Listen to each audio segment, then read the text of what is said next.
Hey everyone, welcome back to Culling Australia. So a bit of time between videos again, just been working a lot. But today I thought I'd do a video about Black Devil OE. And this shrimp wasn't really in the hobby in Australia till about 2023, 2024. I've been keeping them a long time, since about late 2018, before they were really called Black Devil or really popularized in Australia and sort of seen. Before then, they were just me just in my shed, just playing around and having a bit of fun. And then it wasn't till, some other people started, more selling them, and then they got a bit more popular, and now they're quite nice. But I was pioneering this a long time. And someone asked me a question, so I thought I'd turn it into a video of why I like Black Devils so much and how they sort of came about in Australia. And this is just talking from my own experience and the Australian perspective that I bred them in. So, when I had Royals for a long time, and how I got the Black Devil is I have tanks of Royals, tanks of Rusty, Obet that came from Royals early on. And then they started throwing some black ones, like pale, very pale black. And then that's how I started the line.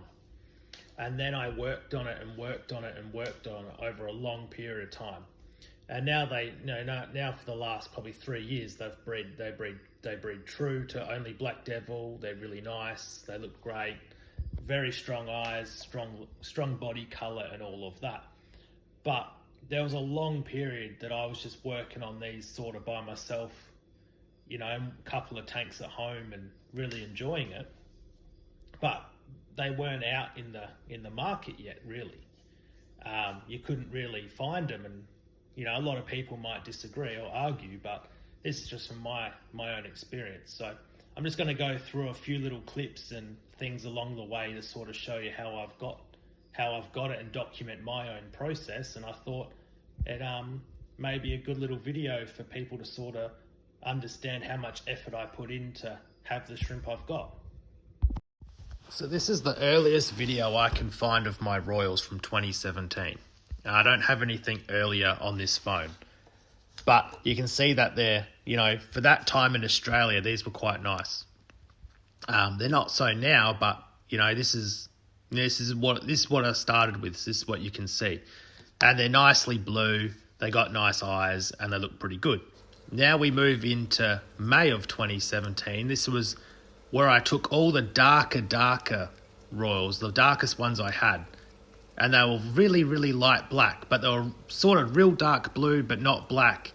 They were sort of in between. I took all these out, and I put them in a new tank. And this was in May of 2017, and I still have this video from when I did it.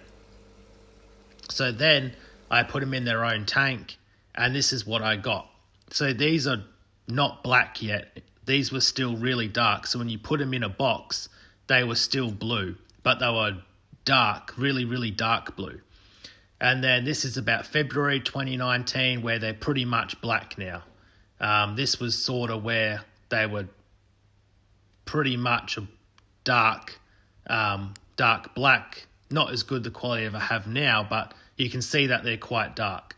So this is where they are at, and then this is about 2020, 2021, and then we go to 2024 and onwards where they are now. So the grade quality is about the same.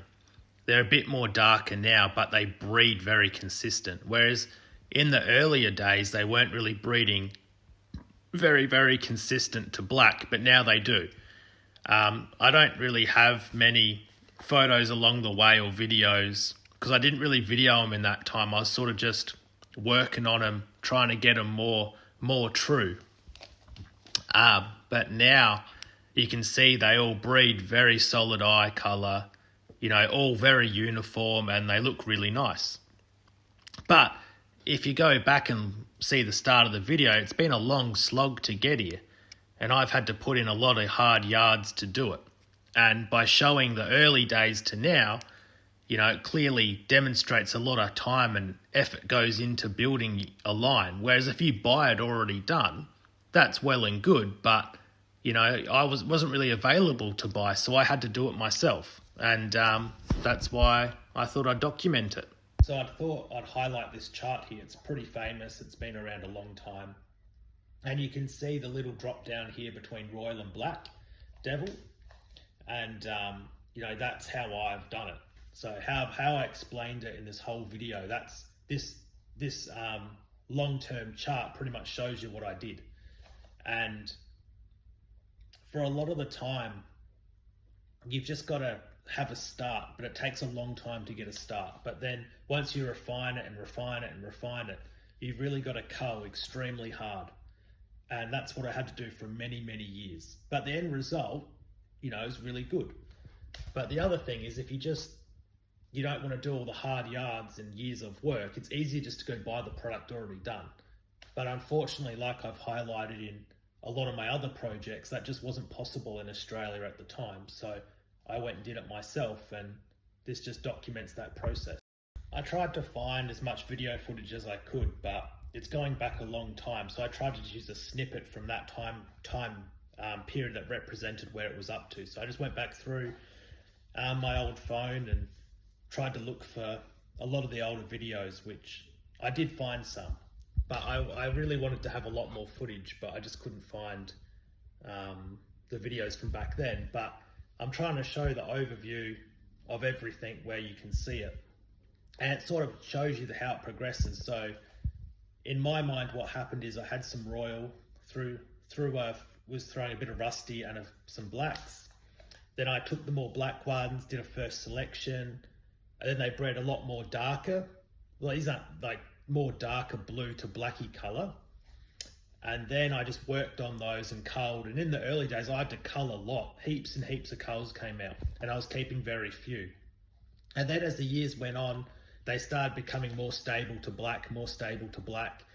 And then since, you know, probably late 2023, early 2024, they're pretty much stable to all black now. They only breed black. They don't breed anything else.